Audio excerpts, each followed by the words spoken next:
Your Excellency, President Muhammadu Buhari, GCFR, President of the Federal Republic of Nigeria. Your Excellency, my brother Babajide Olushola Sanwo-Olu, the Executive Governor of Lagos State. Your Excellencies, Executive Governors, Honorable Ministers, Honorable Commissioners, and senior members of the Lagos State Government, the youth and the women of Lagos, esteemed members of the media, distinguished guests, ladies and gentlemen. Let me start, Your Excellency, Mr. President, by offering my congratulations to you on the election yesterday of my sister, Ngozi Okonjo-Iweala, as the Director General of the World Trade Organization. What a day it was. The first woman to become the head of that organization, the first black person, and of course the first African, and of course, should I add with pride, the first Nigerian. Mr. President, you supported me greatly as well when I was re-elected for my second term as president of the African Development Bank. Go Nigeria, congratulations to everybody. I wish to commend you, Governor Sanwo-Olu, for your visionary leadership and selfless commitment to the people of Lagos State. You are young, dynamic, and focused with an eye on the future Lagos. I would like to congratulate all the past governors of Lagos State who have worked to make it what it is today. Now, just last week, we lost one of them, sadly, the late Chief Lateef Kayode Jakande, the dynamic, people-centered governor. They used to call him the action governor of Lagos. May his soul rest in peace. As a child growing up in Nigeria, some of my most fond memories was to have a chance to travel to Lagos. I love the beans, the ewa agoyin, sold by the incredible women, local chefs. I will do anything to travel more than 120 kilometers from Ibadan just to have a taste and then go back. Lagos is a melting pot of fun, always buzzing with such excitement that I used to ask my dad, when are we going to go to the Barbish in Lagos? Everyone wants to be in Lagos. Forget the noise, forget the traffic, so much so that the population of Lagos grew from 500,000 persons in 1959, just before the independence in 1960, to nearly 20 million inhabitants today. The city is expanding at an astonishing rate of 77 persons every 60 minutes. By 2030, Lagos is projected to be one of the 10 largest cities in the world, alongside Cairo and Kinshasa. To understand the potential of Lagos, think of the size of the economy. The GDP of Lagos, estimated at over $80 billion, is far larger than that of Ghana at $67 billion, and compares closely to Kenya's GDP of $95.5 billion. If you're looking for a place to invest in Africa, think Lagos. According to the United Nations, Lagos will become the third largest consumer market in the world within the next decade, with its population projected to reach 36 million people. The greater wealth of Lagos in the future will come from the youth of Lagos. Today, almost 2/3 of the population is under the age of 30. That means some 2/3 of my speech today should be devoted to how to unlock this demographic youth advantage and turn it into wealth for Lagos. The youth are not the problem of Lagos. The youth are the assets of Lagos. It's time to create youth-based wealth in Lagos. The past must yield to the present, the old to the new. The dominant phrase should not be, well, the young shall grow. It must be, the young have arrived. Not only must there be a generational shift, there must be a wealth shift by unlocking the potential of the youth. We must not see the youth as risks. We must see the youth as assets. The young shoots are springing up. Today, Lagos has its own Silicon Valley. Yabakan Valley has emerged as one of the leading tech hubs in Africa, with between 400 and 700 active startups worth over $2 billion, second only to Cape Town. Andela, a global technology startup based in Yabakan Valley, recently attracted $24 million in funding from Facebook founder Mark Zuckerberg. The $200 million investment by Stripe, a Silicon Valley firm, in the local payments company called Paystack, and the $400 million in 3 fintech companies in just 1 week in 2019 in Lagos signals the huge potentials of Lagos to attract global digital finance and financial services. The African Development Bank is implementing a program to support Africa's youth in computer coding for employment. Launched in 2018, the bank's Youth in Africa Coding for Employment program has already equipped over 80,000 young people with ICT skills to enhance their employability in this digital era. I applaud the government of Lagos for launching its Digital Skills Initiative, Lagos, to equip 1 million students with digital skills by 2023. The youth do not need empowerment. Look around. Often those who say they are empowering them are actually simply empowering themselves. The youth do not need handouts. The youth need investment. That's why the African Development Bank is developing the establishment of youth entrepreneurship investment banks. They will be financial institutions for young people, run by first-rate young bankers and financial experts to drive youth wealth creation in Africa. The African Development Bank will put its capital at risk for the future of the youth of Africa. And I can tell you that is a risk worth taking.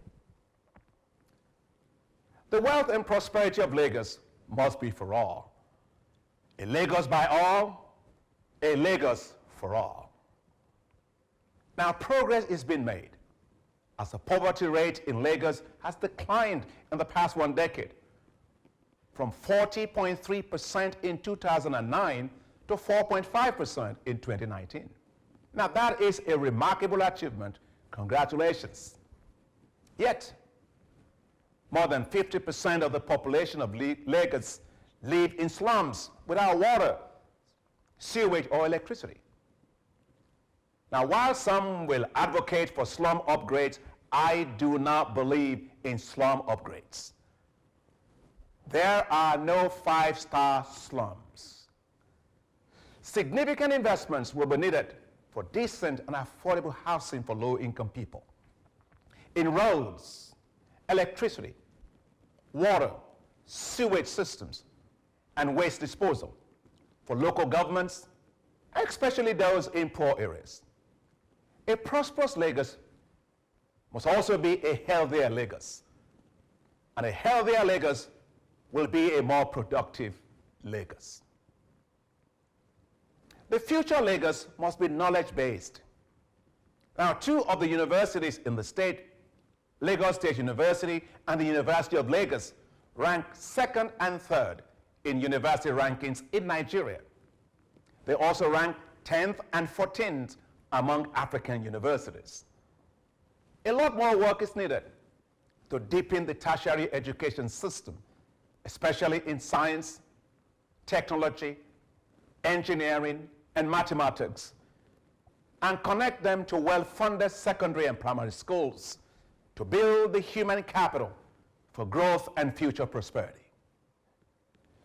We must turn the universities in Lagos to world-class universities and connect them better to industries to provide the students with the knowledge and the skills for the jobs of tomorrow. The future Lagos must be one that is climate smart, green, and resilient. With global climate change and rising sea levels, the city faces significant risks of flooding and coastal erosion. Climate-proofing the development of Lagos must therefore be an urgent priority. The landmark Eco-Atlantic project to save the seashores of Lagos and the rest of the state from the waves of the Atlantic is one of the most innovative, climate-resilient urban infrastructure development that I have seen anywhere. There is a need to invest massively in greening the transport system, reducing pollution and making the transport system more efficient. The African Development Bank is looking into supporting the Lagos Metropolitan Transport Authority in its drive to introduce compressed natural gas into the public transportation system. And by using drones, CCTV cameras, and satellites, Lagos should be turned into a smart city to enhance security, which of course will further boost attractiveness for investors. This is all the more important with the establishment of the African Continental Free Trade Area, the world's largest free trade zone, worth a whopping $3.3 trillion in combined GDP. Lagos is well positioned. Developing interconnections with the Apapa port, when you can get there, with more efficient road and rail systems, will enhance its linkage to countries along the Lagos-Abidjan corridor, a major part of the Trans-African Highway. The African Development Bank will continue to support transformative projects that will benefit Lagos State and the Nigerian economy. For example, the African Development Bank is financing the development of the Abidjan-Lagos Highway Corridor.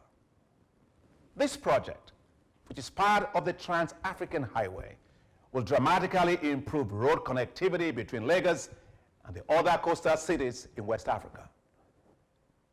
The African Development Bank will support the Lagos SkyTrain project, which will help to decongest the city and provide safe, reliable, and affordable public transport services. The African Development Bank is also supporting the Lagos State government to implement our first subnational financing operation in the power sector. This will pilot the rollout of electricity cooperatives as franchises that will provide reliable electricity services to 60,000 households in unserved and underserved peri-urban and rural areas. Now, to make faster progress, the private sector must be mobilized to support the creation of the new Lagos, the Lagos we want. Public-private partnerships should be prioritized.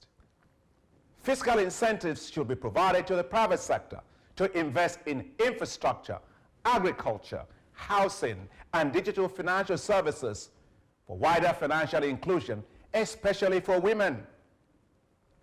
After all, women run Lagos. Resource mobilization will continue to be crucial, especially leveraging the institutional investors, such as the pension funds. Lagos itself should have its own sovereign wealth fund to finance its future. Taxes have been the key for financing Lagos, the highest in Nigeria, estimated at 400 billion naira in 2019. Now, to whom much is given, much is also expected. Taxes require a social contract between the government and the citizens. The taxes of the people belong to the people, not in the pockets of individuals. There must be accountability for the taxes collected from citizens through transparent tax collection and administration. Your Excellency, Mr. President, Your Excellency, the Executive Governor of Lagos, distinguished ladies and gentlemen, I see a greater Lagos. A Lagos where dreams are made. A Lagos where visions are turned into realities. A Lagos where women thrive. A Lagos where the youth shine. A Lagos thriving and prosperous with wealth shared by all. A Lagos where, like my experience growing up, we can pass on to the future generations to come and see with pride. Lagos is a center of excellence. Lagos, arise now and excel. Thank you all very much.